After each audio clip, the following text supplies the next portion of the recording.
South Korean President Yoon Suk-yeol Monday offered audacious economic assistance to North Korea if it abandons its nuclear weapons program during his official remarks of Korea's Liberation Day. Yoon avoided harsh criticism of his northern neighbor days after the North threatened deadly retaliation over COVID-19 outbreak that it blames on the South. He also called for better ties with former colonial overlord Japan, describing the two countries as partners navigating challenges to the freedom of global citizens.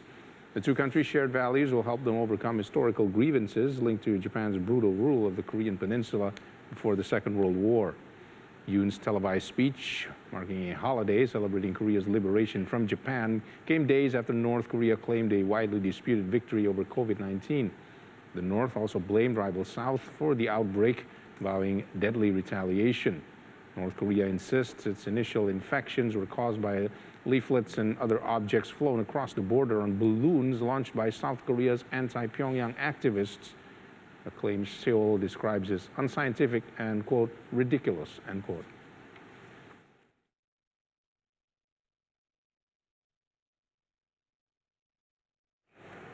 Meanwhile, Japan's Prime Minister Fumio Kishida renewed Japan's no-war pledge at a somber ceremony Monday at the 77th anniversary of its World War II defeat. In his first address as Prime Minister since taking office in October, Kishida says Japan will, quote, stick to our resolve to never repeat the tragedy of the war, unquote. Kishida did not mention Japanese aggression across Asia in the first half of the 20th century or the victims of the region. The omission was a precedent set by the assassinated former leader Shinzo Abe, who had pushed to whitewash Japan's wartime brutality.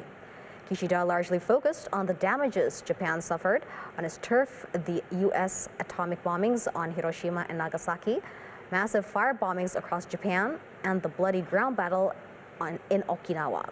He says the peace and prosperity that the country enjoys today is built on the sufferings and sacrifices of those who died in the war.